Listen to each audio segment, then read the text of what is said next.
교회표를 정하면서 복이라고 하는 표현을 썼던 기억이 거의 없습니다. 워낙 중요한데 작년에 너무 힘든 시기를 보내다 보니까, 그리고 또 새해를 출발했지만 여전히 불투명한 상황 속에 있다 보니 마음속에 간절하게 올라오는 소망이 바로 하나님께서 주시는 복입니다. 물론 여호와께서 주시는 복은 세상에서 주는 복하고는 차이가 있습니다. 세상이 주는 복이 아니라, 그렇죠, 단순히 잘 먹고 잘 마시고 좋은 옷 입고 하는 정도의 복이라면 그건 세상 복일 수밖에 없습니다. 그러나 우리가 말하는 복은 분명히 그 근원이 하나님께 있고, 그리고 최고의 복 역시 하나님 안에서 이루어지는 축복인 줄로 믿습니다. 여호와께 복 받는 교회라고 하는 이 표현은 오늘 우리가 읽은 말씀 이사야서 61장 9절에서 빌려왔습니다. 거기에 그런 말을 하죠. 9절 맨 마지막에 여호와께 복 받은 자손이라 인정하리라, 이런 말씀이 있어요. 여호와께 복 받은 자손이다. 우리 교회가 금년에 여호와께 복 받는 교회, 여호와께 복 받는 성도들이 되시기를 주의 이름으로 축원합니다. 오늘 읽은 말씀을 중심으로 해서 하나님께 받아야 될 복을 세 가지로 나누어 보았는데요. 첫째는 여호와의 제사장이 되는 축복이다. 제사장이 되는 복이다 그랬습니다. 다시 말해서 하나님께 예배하는, 하나님 앞에 진정으로 예배하는 거룩한 성도로 거듭나는 것이 우리가 추구하는 복 중에 첫 번째 복입니다. 오늘도 예배하면서 중간에 아마 그 점검이 나왔던 모양인데요. 이렇게 우리가 예배를 하고 있다는 게 안타깝고 속상하고 그렇습니다. 우리 마음껏 주님 앞에 예배하는 성도들 교회가 될 줄로 믿습니다. 자, 두 번째 축복은 예배와 더불어서 또 하나 우리가 기대하고 소망하는 것은 성도들이 함께 모여서 교제하고 그리고 서로 격려하고 축복하는 것입니다. 모일 수 있다는 것이 얼마나 기쁜지요. 함께 할 수 있다는 것이 얼마나 큰 기쁨인지를 새삼 느끼면서 오늘 저희들은 예배하고 있습니다. 교제할 수 있는 축복, 서로 섬기고 서로 축복할 수 있는 복이 우리 가운데 있을 줄로 믿습니다. 세 번째 복은 코로나19 때문에 우리에게 가져온 결정적인 충격 중에 하나는 경제적인 손실 아닙니까? 상황이 어려워지니 수입이 줄었고, 수입이 줄다 보니 마음도 다치고, 수입도 줄고 마음도 다치니 우리 주변에 있는 어려운 사람들을 돌본다고 하는 것이 쉬운 일이 아닐 수밖에 없습니다. 세 번째 복은 그렇습니다. 하나님 우리에게 재물의 복을 주셔서 먹고 마시고 사는 것으로 끝나는 게 아니라 우리 주변에 어려운 사람들을 도울 수 있고 그들을 잘 섬길 수 있는 복을 허락하여 주옵소서. 이게 세 번째 축복이에요. 이 세 가지 너무나도 당연한 이야기임에도 불구하고 세상이 어려워지니까 제대로 하지 못하고 지난 1년을 살았습니다. 그래서 2021년 목표로 내거는 겁니다. 하나님 우리에게 복을 주시옵소서. 하나님 앞에 정성을 다해 예배할 수 있도록 복을 주시옵소서. 두 번째, 서로 모여서 교제하고 격려하며 살아가는 공동체가 되게 해 주옵소서. 세 번째는 우리가 열심히 일해서 수고한 대로 얻을 수 있다면 우리 주변을 도울 수 있도록 빛과 소금으로 살아갈 수 있도록 도와주옵소서라고 하는 것이 우리 세 번째 복의 내용입니다. 화면으로 좀 잡아줄 수 있나요? 우리 세 가지 실천사항 복의 내용을 한번 우리가 읽겠습니다. 다 같이 읽습니다. 첫째, 하나님과의 영적 거리를 좁힘으로 참된 예배자로 거듭난다. 두 번째, 여호와로 기뻐하며 거룩한 신앙 공동체로 세워진다. 세 번째, 하나님의 봉사자가 되어 여호와께 복받는 자손으로 세상을 이긴다. 할렐루야. 자, 중요한 것은 이러한 복을 우리가 어떻게 받을 수 있느냐라고 하는 것입니다. 그냥 가만히 앉아 있으면 되느냐? 결코 그렇지는 않겠죠. 예배당 문을 이렇게 저렇게 넘나든다고 그래서 복을 받을 수 있는 조건이 형성되는 것이냐, 저절로 복을 받는 것이냐, 아무 때나 아무에게나 하나님의 복은 주어지는 것이냐라고 물으신다면 결코 아닙니다. 그렇지 않습니다. 복을 우리가 이야기한다면 복을 받기 전에 우리가 풀어야 될 과제가 있다고 하는 것을 기억해 주십시오. 성경은 복을 자주 이야기합니다. 그런데 성경에서는 복을 받기 위한 어떤 조건이 있다고 하는 것을 빠뜨리지를 않습니다. 자, 몇 군데 말씀을 살펴볼 생각인데요. 우리 성도들이, 한국교회 성도들이 제일 좋아하는 복의 말씀은 어디겠습니까? 신명기 28장 말씀이죠. 목사가 신방을 갔을 때에 어떤 가정에 가가지고는 신약을 읽었는데 어떤 가정에 가서 신명기 28장을 읽어주면 당신들끼리 그런데요, 집사님 복 받았네 그런다는 거예요. 예, 그리고 어떤 분은 실제로 저도 한번 겪어봤습니다만은 어떤 분이 저한테 전화를 하셔가지고 목사님 내일 저희 집에 신방 오시면 신명기 28장을 꼭 읽어주세요 그러는 분들이 계셨어요. 우리 너무나 좋아하는 말씀이죠. 너무나 좋아하는 말씀입니다. 자, 그 중에 한 토막을 읽어볼까요? 3절부터 6절까지의 말씀을 한번 읽으려고 하는데요. 다 같이 읽어보겠습니다. 성읍에서도 복을 받고 들에서도 복을 받을 것이며 내 몸의 자녀와 내 토지의 소산과 내 짐승의 새끼와 소와 양의 새끼가 복을 받을 것이며 내 광주리와 떡 반죽 그릇이 복을 받을 것이며 내가 들어와도 복을 받고 나가도 복을 받을 것이니라. 아멘. 근데 이 말씀보다 더 좋은 말씀이 한 구절 있어요. 신명기 28장에 보면 여러분 어디겠습니까? 우리 성도들이 정말 좋아하는 말씀은 13절 앞부분입니다. 여러분 기억하시나요? 13절 앞부분 이렇게 얘기하죠. 여호와께서 너를 뭐가 되고 머리가 되고 꼬리가 되지 않게 하시며 위에만 있고 아래에 있지 않게 하시리니. 제일 좋아하는 구절로 알고 있습니다. 여기까지 읽고 여기까지만 읽은 다음에 아멘 할렐루야 하면 안 됩니다. 신명기 28장에 복의 말씀을 주신다 하지만은 사실은 신명기 28장에서 중요한 부분은 신명기 28장의 13절 후반부터 14절까지의 말씀입니다. 이 말씀을 꼭 이해하셔야 됩니다. 자, 여호와께서 너를 머리가 되고 꼬리가 되지 않게 하시며 위에만 있고 아래에 있지 않게 하시리니. 자, 그런데 그 다음 말씀을 기억하십시오. 14절 다 같이 읽어볼까요? 내가 오늘 너희에게 명령하는 그 말씀을 떠나 좌로나 우로나 치우치지 아니하고 다른 신을 따라 섬기지 아니하면 이와 같으리라. 이 부분을 놓치고 꼬리가 되지 않고 머리만 된다는 둥, 들어가도 복을 받고 나가도 복을 받는다는 것만 따지고 들면 안 된다는 얘기예요. 분명히 말씀하고 있죠.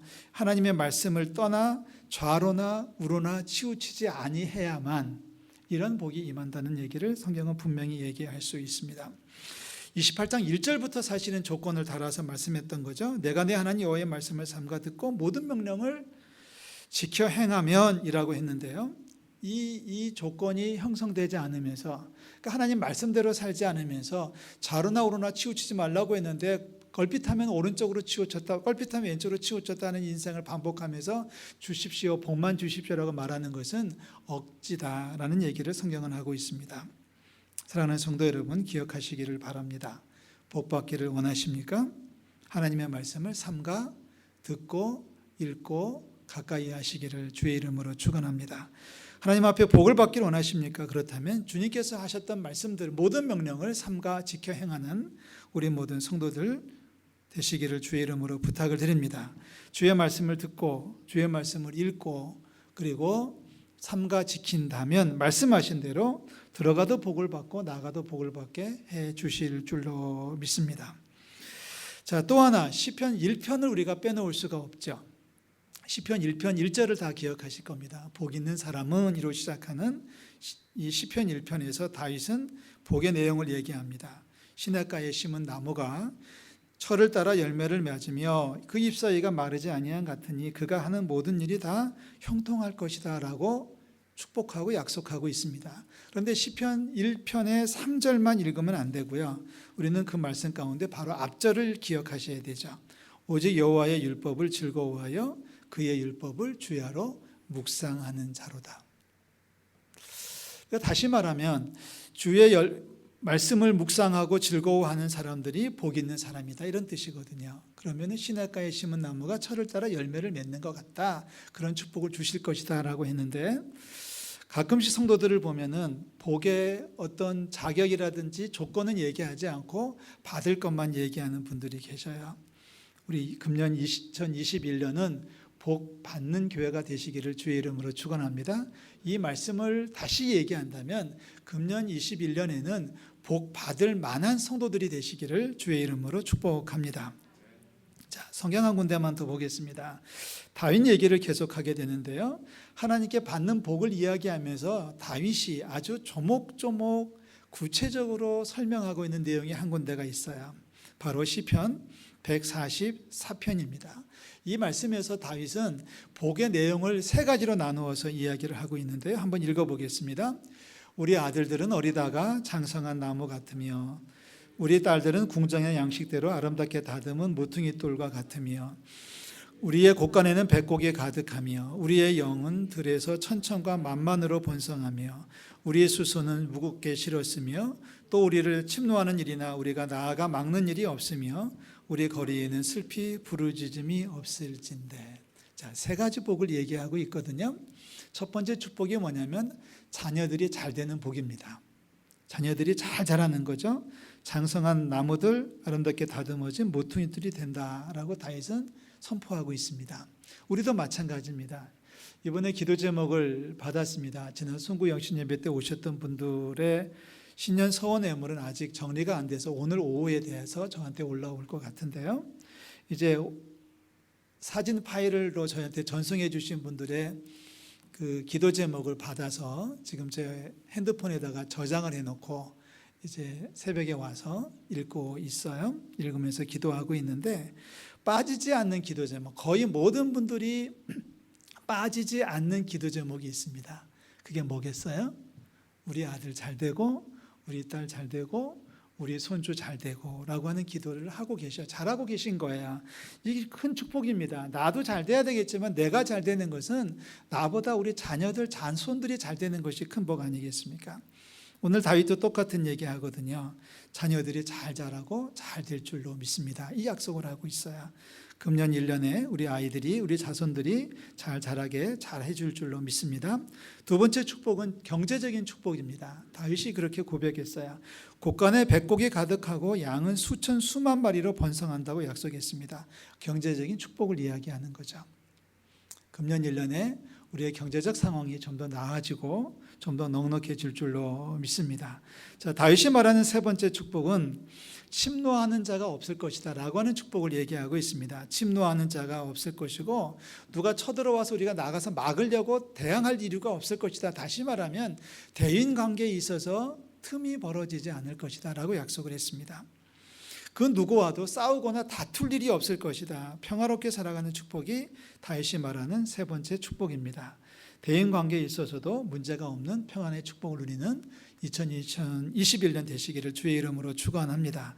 자, 그런데 우리는 시편 144편에서 14절까지만 읽고 아멘하고 끝나면 안 됩니다. 15절에서 다윗은 한마디를 더 합니다. 15절 여호와를 자기 하나님으로 삼는 백성은 복이 있도다. 따라 해보시겠습니까? 여호와를 자기 하나님으로 삼는 백성이 복이 있다. 자, 자녀들이 잘 되고 경제적인 상황이 좋아지고 그리고 대인관계도 원만해지는 축복을 누리게 될 텐데 이러한 축복을 누구에게 주시느냐? 다윗은 얘기하죠. 여호와를 자기 하나님으로 삼는 백성이 이런 사람이 될 것이다 라고 얘기하고 있습니다.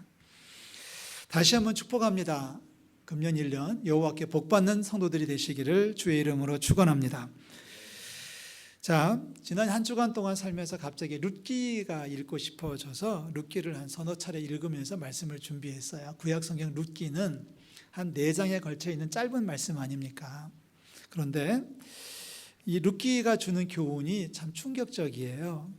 자, 룻기를 읽으면서 많은 은혜를 받았는데요. 룻기는 사사시대 때 있었던 작은 사건을 우리에게 소개하고 있습니다. 기원전 1100년 전의 이야기죠. 지금부터 한 3000년 전 이야기인데 유다 베들레헴에 나오미라고 하는 여인이 있었습니다. 이름이 나오미예요. 나오미란 여인이 있었는데 나오미가 살던 마을에 흉년이 들었다는 거예요. 너무 흉년이 심각하니까 나오미의 남편이 나오미를 데리고 그리고 두 아들을 데리고 이제 모압 땅으로 이주를 갑니다. 이민을 가는 거예요. 살기 위해서 가는 거예요. 나오미와 남편 그리고 두 아들들 데리고 거기까지 갔는데 모압에 도착해서 얼마 지나지 않아서 나오미의 남편이 죽어요. 나오미의 남편이 무슨 일이 있었는지 갑자기 죽습니다. 이방 땅에서 남편도 없이 두 아들을 키웠습니다.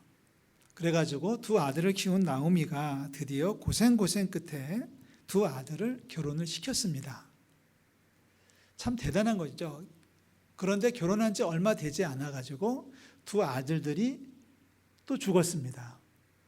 이 이야기가 10년 안에 이루어진 사건입니다. 10년 동안 먹고 살기 위해서 이방 나라로 피난을 왔고 거기서 남편 잃었고 어떻게 해서 아들들을 결혼을 시켰는데 물론 모압 여인들과 결혼을 시켰습니다마는 그 아들들이 죽어가지고 덜렁 10년 만에 덜렁 남은 것은 나오미와 두 이방 여인 며느리들이었습니다. 이 나오미가 이제 이 상황에서 고향으로 돌아갈 생각을 가졌습니다. 그런데 며느리 하나는 따라왔고 며느리 하나는 집으로 가버렸습니다. 이제 롯이라고 하는 며느리를 나오미가 데리고 고향으로 돌아옵니다. 자, 나오미가 돌아오니까 이 베들레헴 사람들이 난리가 났습니다. 10년 전에 남편하고 떠난 이 사람이 돌아올 때 보니까 남편도 없어졌고 아들들도 없어졌고 이상한 여자 한 명만 덜렁 데리고서 이제 터벅터벅 걸어오고 있습니다. 나오미가 하는 말이 있죠.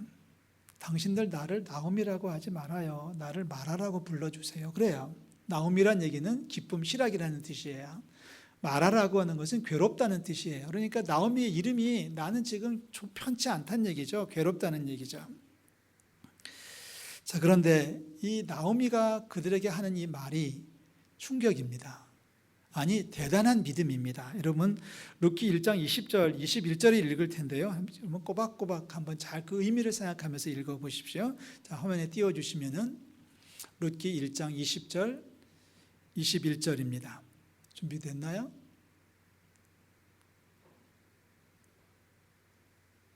제가 준비를 부탁을 안 했나요? 제가 읽을게요. 또박또박 읽겠습니다. 자, 이제 나오미가 집으로 돌아올 때 사람들이 막 나오미를 보고서 저 사람 왜 저렇게 됐어? 여기 완전히 망가졌네. 완전히 거지됐네. 이러면서 이제 나오미를 보고 난리가 났을 때 나오미가 하는 말이에요. 나오미가 그들에게 이르되 나를 나오미라 부르지 말고 나를 마라라 부르라. 그 다음 말씀입니다. 이는 전능자가 나를 심히 괴롭게 하였느니라. 이는 내가 이렇게 된 것은 전능자 하나님께서 나를 이렇게 괴롭게 만드셨다. 내가 풍족하게 나갔더니 여호와께서 나를 비어 돌아오게 하셨느니라. 여호와께서 나를 징벌하셨고 전능자가 나를 괴롭게 하셨다. 저는 이 말씀을 지난 주간에 읽으면서 엄청난 충격을 받았습니다. 여러분 한번 상상해 보십시오. 가뭄이 들어가지고 이방 나라로 도망을 갔어요. 2주를 갔어요. 가서 남편 죽었어요. 아들들까지 죽었어요. 10년 만에 다시 돌아오고 있으면 이제 뭐라고 얘기를 할까요? 우리 같으면, 보통 사람 같으면 거기서 뭐라고 얘기하겠습니까? 아마 세상 사람들의 표현을 그대로 빌린다면 내가 운이 없었어요. 내가 재수가 없었어요. 내가 참 바보 같았어요. 뭐 이런 말을 할 수 있겠죠. 아니면 신앙인이라도 이렇게 말할 겁니다. 하나님이 나를 돌아보지 않으셨어요. 하나님이 나를 챙겨주지 않으셨어요. 하나님이 주무셨나 봐요. 하나님이 나를 지켜주지 않으셨어요. 신앙인은 그렇게 얘기할지 모르겠습니다. 나오미는 뭐라고 하냐면 전능자가 나를 괴롭혔다. 전능자가 하나님께서 여호와께서 나를 징벌하셨다. 하나님께서 나를 괴롭게 하셨다. 여러분 여기에 나오미의 엄청난 신앙 고백이 있는 거예요. 운이 없었던 것도 아니고요. 시기를 잘못 태어난 것도 아니고요. 하나님이 능력이 모자란 것도 아니고요. 하나님이 나를 지켜주지 않으신 게 아니라 하나님이 나를 공격하셔서 내가 괴로워졌다. 하나님이 나를 괴롭게 만드셨습니다. 라는 고백을 나오미가 하고 있습니다. 여러분 시간이 되시면 룻기를 한번 쭉 읽어보십시오. 룻기에서 나오미가 말끝마다 하나님 여호와께서 하나님께서라는 말을 반복하고 있어요. 여호와께서 우리를 이렇게 하셨지만 여호와께서 우리를 다시 일으켜 주실 것이야. 여호와께서 우리를 지켜주실 것이야. 여호와께 우리가 제대로 해야 돼. 이런 말을 룻기 전체에서 계속해서 나오미는 하고 있거든요. 이게 나오미의 믿음이에요. 힘들지라도 그 힘들게 하시는 것이 바로 하나님이 나를 힘들게 하셨다는 고백을 할 수 있다는 게 보통 믿음은 아닙니다. 우리를 힘들게 하셨기 때문에, 나오미의 표현도 나를 괴롭게 하셨기 때문에 나를 괴롭게 하신 하나님이 나를 회복시켜 주실 줄로 믿습니다. 그 고백을 우리가 할 수 있을 때에 여호와께 복받는 자손이 될 줄로 믿습니다. 하나님의 손이 짧은 것도 아니고 하나님 우리를 사랑하지 않는 것도 아니라 하나님은 우리에게 코로나19라는 바이러스를 주셨다는 믿음을 가져야, 그래서 이 바이러스를 통해서 우리를 교육시키시고 우리를 새롭게 해주실 줄로 믿습니다. 주신 분도 하나님이시고 거두시는 분도 하나님이신 줄로 믿습니다. 그래서 며칠 전부터 제가 기도하면서 표현을 좀 바꿨어요. 하나님 우리나라의 코로나19 바이러스 빨리 물리쳐 주십시오라는 표현을 그렇게 기도하다가 며칠 전부터는 저도 기도하는 제목을 바꿨어요. 하나님 이 땅에서 코로나19를 거두어 가시옵소서. 제 믿음에는 그런 고백이 있는 거예요. 하나님께서 이 땅에 바이러스를 주신 것 같아요. 그래서 우리를 교육시키시는 거예요. 우리를 새롭게 하시는 것 같아요. 만약에 우리가 말씀에 서고 믿음에 굳게 서 있다면 나오미처럼 고백할 수 있어야 되겠죠. 하나님께서 우리를 괴롭게 하셨사오나 하나님께서 우리를 낫게 해주실 줄로 믿습니다. 저는 그렇게 될 줄로 믿어요. 이사야서 61장에서 약속하신 것도 똑같은 내용입니다. 나오미가 그 믿음을 가지고 있으니 나오미가 비록 남편도 잃어버리고 아들들도 잃어버렸지만 다윗 임금의 계보를 잇는 족보에 들어가거든요. 룻이 말이죠. 그 얘기는 멀리 얘기하면 예수님의 족보에 그 가정이 포함이 된다는 얘기예요. 힘들고 어려웠지만, 정말 황당하고 힘들었지만 믿음을 포기하지 아니하고 하나님을 놓지 않았더니 하나님께서 회복하게 해주시는 줄로 믿습니다. 얼마나 많은 사람들이 코로나19 바이러스 때문에 믿음을 떠나 있는지 모르겠어요. 우리는 분명히 믿습니다. 하나님이 우리를 회복하게 해주시는 줄로 믿습니다. 이사야서 61장으로 다시 돌아와서 보시면 우리 61장 1절을 놓쳐서는 안 됩니다. 주 여호와의 영이 내게 내리셨으니, 여기서부터 출발하는 거예요. 여기서부터 출발해가지고 쭉 이어지는 것이 여호와의 제사장이라 일컬음을 받을 것이고 하나님의 봉사자가 될 것이고 여호와께 복받는 자손이 될 것이다. 그 출발선이 뭐가 있냐면 여호와의 영이 내게 임하시는 것부터, 이 말을 바꾸면은 여호와의 영을 내가 받는 것부터 시작해야 되겠죠. 여호와의 영이 없이 회복되는 게 아닙니다. 여호와의 영이 내게 임하니까 지금까지는 이렇게 살았고 저렇게 어려웠지만 이제는 새로워진다는 것을 이사야는 선포를 하고 있습니다. 그래서 표를 정해놓고 저 표를 곰곰이 묵상을 했어요. 제가 이 얘기 안 했는데 내일부터 새벽 기도회 본당을 열겠습니다. 기도하기 원하시는 분들은 새벽에 올라오실 수 있습니다. 새벽 기도회를 시작할 마음을 갖고 있었는데 나라가 방침을 또 정하고 여러 가지 사정이 있어서 한 주간 더 연기를 해서 새벽 기도를 모이는 것은 좀 천천히 하겠지만 일단은 새벽 기도 시간에 5시에서 6시 사이에 본당은 열겠습니다. 기도하기 원하시는 분들은 오셔서 기도하실 수 있겠고요. 새벽에 저 혼자 나옵니다만 교회 나와가지고 말씀을 이제 쭉 묵상하면서 보니까 저가 여호와께서 우리에게 주시는 복이 아니라 저거는 여호와께서 우리에게 주시는 사명이에요. 저걸 복으로 읽을 수도 있고 저거를 사명으로도 읽을 수가 있습니다. 보십시오. 하나님께서 우리에게 주신 사명이에요. 그 어느 해보다도 말씀과 기도를 무장하고 하나님과 영적 거리를 좁힘으로 참된 예배자로 거듭나야 됩니다. 두 번째 사명입니다. 하나님을 기뻐하십시오. 서로 격려하고 중보함으로 교회가 거룩한 공동체로 회복돼야 됩니다. 마지막으로 세상에 나가서도 소금으로 빛으로 살아야 되지 않겠습니까? 성실하게 일해서 주어진 재물로 이웃을 섬길 수 있기를 주의 이름으로 축복합니다. 따지고 보면 축복과 사명은 세트예요. 늘 하는 얘기입니다만은 축복 따로 오고 사명 따로 오는 게 아니라 사명이 축복이고 축복이 사명이에요. 사명 다하면 축복이 오는 거고 축복 받으려면 사명 다하는 거고요. 저 세 가지는 그런 의미에서 복의 내용이라기보다는 우리의 실천 목표일 수도 있습니다. 저거를 잘해서 세 가지를 잘해서 여호와께 복받는 교회, 여호와께 복받는 자손들이 되시기를 주의 이름으로 부탁을 드립니다. 하루하루 최선을 다하십시오. 순간순간 정성을 다해서 살아가십시오. 하나님께서 우리를 새롭게 해주시고 하나님의 영이 임하시면 우리를 새롭게 만들어 주실 줄로 믿습니다. 어떠한 경우에도 하나님을 놓지 마시고요. 하나님께서 주셨으니 하나님께서 가져가실 수도 있다. 반대로 하나님이 가져가셨으니 다시 채워주실 줄로 믿습니다. 하나님 앞에서 신실하게 살아 여호와의 복을 누리는 우리 모든 지체들 되시기를 주의 이름으로 축원합니다. 기도하겠습니다. 하나님 아버지 은혜와 사랑을 감사를 드립니다.